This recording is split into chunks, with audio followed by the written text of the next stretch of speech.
नमस्कार मित्रांनो, प्रेमाची गोष्ट या मालिकेच्या आजच्या भागामध्ये आपण बघणार आहोत की कोर्टाबाहेर आल्यावर सावनी आता मुक्ताला खूप काही बोलत असते। तेव्हा ती मुक्ताला म्हणते की तू मला खूप मोठा दगा दिलेला आहे, फसवलंय तू मला, ॲक्च्युली सगळा प्लॅन तुझाच होता। तेव्हा मुक्ता म्हणत असते, हे बघा तुमचा काहीतरी गैरसमज होतोय, मी हे फक्त सईसाठी केलेलं आहे। तेव्हा लगेच सावनी बोलते, हे बघ मुक्ता गोखले, तू सईचं नाव तुझ्या तोंडून घेऊच नको। तेव्हा लगेच सावनी म्हणते, ॲक्च्युली आता तू मुक्ता गोखले राहिलीच नाही, मुक्ता सागर कोळी झाली ना। हे बघ मुक्ता, पहिल्यांदा मी कोळी होते, सागर एकेकाळी माझा नवरा होता आणि आता सई माझी मुलगी। तू माझा नवरा, माझी मुलगी माझ्याकडून हिसकावून घेतली, माझ्या पूर्ण आयुष्याची वाट लावली, तू माझी नशीबच हिसकावून तू घेतलंय मुक्ता। तेव्हा मुक्ता म्हणते, हे बघा तुमचा काहीतरी गैरसमज झालाय, तुम्ही चुकीचा अर्थ घेऊ नका या सगळ्याचा। तेव्हा लगेच मुक्ता असे म्हटल्यानंतर सावनी म्हणते, तू ना हा सगळा प्लॅन आखला होता, त्यात सागर, सावनी आणि हर्षवर्धन तिघेही वेडे ठरले आहेत, खरं तर तूच हुशार ठरले आहे, तुझ्याकडून ना धडे शिकायला हवे। तेव्हा मुक्ता म्हणते, अहो असं काय करताय, मी फक्त सईच्या भल्यासाठी हे केलेलं आहे, ती एकटी राहू नये म्हणून।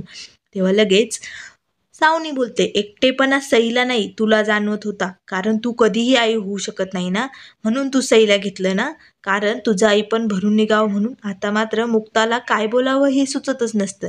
तेव्हा सावनी म्हणते, हे सगळं तू ठरवून केलेलं आहे ना, एका पाण्यातल्या मगरीसारखी मगरी, दिसायला तर वरून मऊ दिसते परंतु शांतपणे वार करते, मगर कशी शांतपणे वार करते ना, तशीच आहे तू। तेव्हा आता मुक्ताला नेमकं सावनी समोर काय बोलावं ना तेच काही सुचत नसतं। तेव्हा लगेच सावनी म्हणते, तू हे सगळं ठरवून केलं होतं आणि तू माझ्या मुलीला माझ्यापासून दूर केलेलं आहे कायमचं, त्यामुळे बघ आता तुझं कधीही चांगलं होणार नाही। त्यानंतर इथे आता मुक्ताला सईची कस्टडी मिळाल्यामुळे माधवी आणि मिहिका खूपच खुश असतात। त्या आता स्वामींपुढे येऊन प्रार्थना करत असतात। माधवी म्हणते, बरं झालं स्वामी, आज माझ्या मुक्ताला आई म्हणणारं कोणीतरी आले, तिची इच्छा तुम्ही पूर्ण केली। तर इथे मिहिकाही देवाचे आभार मानत असते आणि देवाला म्हणत असते, बरं झालं, माझ्या मुक्ताताईला ना असंच सईबरोबर कायम राहू दे फॉरेवर। तेव्हा माधवी म्हणते, अगं तो काय वर्गातला मित्र आहे का, स्वामी आहेत ते, माफी माग। तेव्हा मिहिका म्हणते, ठीक आहे ठीक आहे। तेव्हा माधवी बोलते, चल आता नारळ खोलायला घे बरं, मस्त सईच्या स्वागतासाठी नारळाच्या वड्या करूयात। त्यानंतर इथे मुक्ता सावनीला म्हणत असते, हो काय बोलताय तुम्ही। तेव्हा सावनी म्हणते, हो तू सागर बरोबर लग्न करून खूप मोठी चूक केली। तेव्हा मुक्ता तिला सांगते की माझ्याकडे दोनच पर्याय होते, एक तर तुम्ही आणि एक सागर, परंतु मला हे लक्षात आलं की सागरच्या घरातच सई खूप खुश राहील, त्यामुळे हा पर्याय मी निवडला।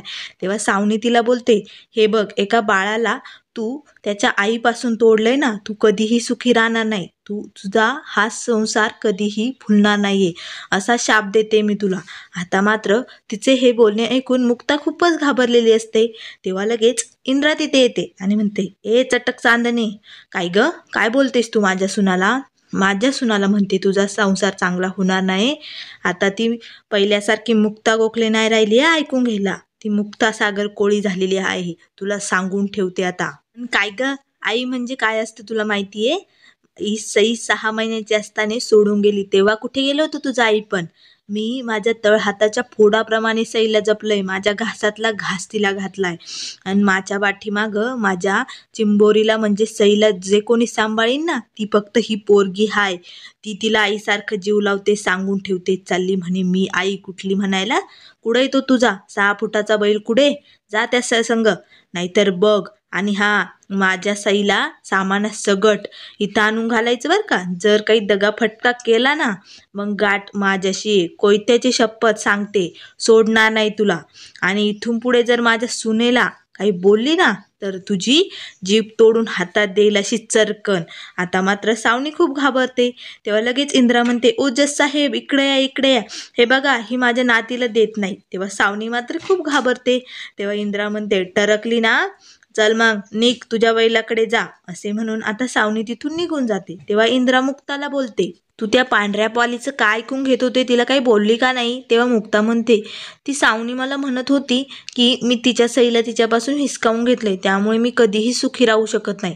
तेव्हा इंद्रा म्हणते, ती बोलली आणि तू ऐकलं का, तिचं काही खरं होणार आहे का ग, आणि तू कशाला तिचं ऐकून घेते, चांगलं टमाटमा बोलायचं ना, माझ्या सागऱ्याबरोबर तर चांगली टमाटमा भांडत असते, मग आता हिच्याशी का गप्प बसली होती, तू दिसते तशी नाही बरं का, गप्प बसली आहे तशी शांत नाही हे मला माहीत नाही, पण आता तू आई झाली आहे.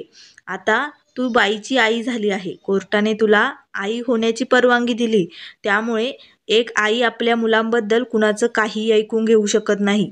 इथून पुढे ती बाया जर काही बोलली ना तर ऐकून घ्यायचं नाही, तुला सांगून ठेवते हा. 101 वालीच्या दारात उभी राहून कशी पंजे दाखवायची माझ्या सागरला, तशीच वाघीण बनून आता त्या सावनीला पंजे दाखव. आता मात्र मुक्ताला इंद्राच्या बोलण्यावरती खूपच हसू येतं. तेव्हा इंद्रा लगेच म्हणते, आता तू घरी जा आणि चांगली मस्त सजावट तयारी कर. माझी चिंबोरी घरी आली ना अशी पाहून खुश व्हायला पाहिजे. तेव्हा आता इंद्रा तिथून निघून जाते. मग आता सावनी जे काही बोललेली असते ते मुक्ता विसरून नवीन आयुष्याला सुरुवात करते. तेव्हा आता मुक्ता घरी आलेली असते. ती कोमल, लक्की, स्वाती सर्वांना सांगत असते सावनीला इंद्राने कसं झडकावलं ते. तेव्हा लगेच स्वाती बोलते, मग मम्मी आहेच तशी. आता सर्वजण तयारीला लागलेले असतात. सजावटीला फुगे फुगवण्याचं काम चालू असतं. तर इथे आता मुक्ता गाजरचा हलवा बनवत असते. बापू काका भाजीपाला घेऊन आलेले असतात. तेव्हा लगेच कोमल म्हणते, अरे बापरे वहिनी, तू हलवा बनवणार आहे, किती अवघड असतो तो. तेव्हा मुक्ता म्हणते, पण सईला खूप आवडतो ना म्हणून मी बनवत आहे.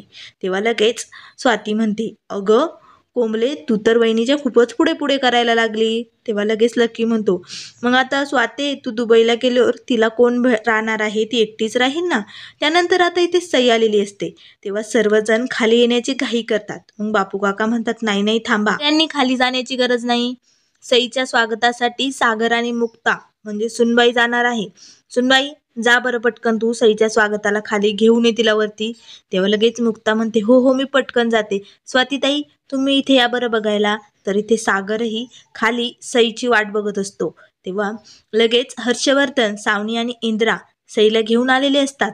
तर लगेच गाडीतून उतरल्यानंतर इंद्रा बोलते, ए बघत काय बसले भटक भवाने, चल सामान घे. तुझ्या त्या 6 फूट बैलाला बोलव आणि डिक्की खोल म्हणा. आता हर्षवर्धन गाडीतून खाली उतरतो आणि सईचे सर्व सामान काढून इंद्राकडे देतो. तरी ते सई खूपच आनंदून गेलेली असते. तिने तिच्या सर्व डॉल, खेळण्या सर्व काही आणलेले असते. आता ती लगेच मुक्ताला मिठी मारते. इंद्रा तिच्या सर्व बॅग घेऊन येते. मग लगेच इंद्रा म्हणते, मी पुढे जाते, तुम्ही सईला घेऊन पटकन या. तेव्हा लगेच हर्षवर्धन सागरला म्हणतो, तुला सई मिळाली म्हणून तुला अख्खं जग जिंकल्यासारखं वाटते का. तेव्हा सागर म्हणतो, हो, माझी सई माझ्याकडे आली ना त्यामुळे मला अख्खं जग जिंकल्यासारखं वाटतोय, जिंकलोय मी. तेव्हा हर्षवर्धन म्हणतो, आज मी बोलतोय पण उद्या अख्खं जग बोलेल. तू अशा मुलीशी लग्न केलंय जी तुझा कायम तिरस्कार करते. तू चांगला बाप कधीच होऊ शकत नाही असे तिने जगासमोर सांगितलेले आहे. तू अशा मुलीशी लग्न केलंय जी तुझा पूर्णपणे तिरस्कार करते. आता तेवढ्यात तिथे मुक्ता आलेली असते. ती हर्षवर्धन आणि सागरचे पूर्ण बोलणे ऐकत असते. तेव्हा लगेच हर्षवर्धन बोलतो, आणि सई आता तुमचे भांडणं मिटवता मिटवता मोठी होणार आहे. तिला भांडणं मिटवता मिटवताच आयुष्य जाणार आहे. ती काही खुश राहणार आहे का तुमच्याकडे. तेव्हा सावनी बोलते, ए हर्ष, जाऊ दे ना, चल आपल्याला काय करायचंय तरी. तेव्हा सागर म्हणतो, एक मिनिट थांबा, तुम्हाला सगळं काही क्लिअर करून देतो मी. तेव्हा सागर आता हर्षवर्धनला म्हणतो, म्हणणंय ना ही मुलगी माझा तिरस्कार करते, मी चांगला बाप नाही असं म्हणते ना. मग ऐक, माझ्याकडे मुलगी होती पण आनंद नव्हता. घर होतं, फॅमिली होती, पण घराला घर पण नव्हतं. ते सगळं ही मुलगी आम्हाला मिळवून देणार आहे. आमच्या घराला घर पण आणणार आहे.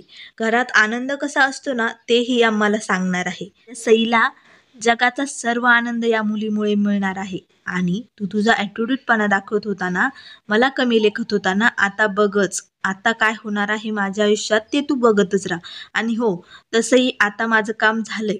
तू तुझ्या हाताने सईला इथे आणून सोडलंय ना, मग चालती हो इथून. आता या बिनकामाच्या वस्तूची मला पण गरज नाहीये. त्यामुळे हे सामान तुझं तुलाच राहू दे आणि घेऊन जा. त्यामुळे लगेच हर्षवर्धन खूपच रागावतो आणि म्हणतो, ए सागर कोळी, एवढा ॲटिट्यूडपणा कुठून आला रे तुझ्यात. या मुलीशी लग्न केलं म्हणून, या मुलीशी लग्न केलं म्हणून का. तुला एक सांगतो, लग्न हे प्रेम सहवासासाठी करतात. तुला पहिलं लग्न केल्यानंतरही प्रेम कधी मिळालं नाही आणि आता दुसरं लग्न केल्यानंतर तर तुला प्रेम कधीच मिळणार नाही. तेव्हा लगेच सागर म्हणतो, ए आवाज खाली ठेवायचा आणि ए मुलगी म्हणायचं नाही तिला, सांगून ठेवतो. लग्न करण्यासाठी हिंमत लागते. तू केलंय सावनीशी लग्न नाही ना, त्यामुळे तुला सांगतो, देवा ब्राह्मणाच्या साक्षीने मी तिच्याशी लग्न केलं आहे. ती माझी बायको झाली आहे. मुक्ता सागर कोळी.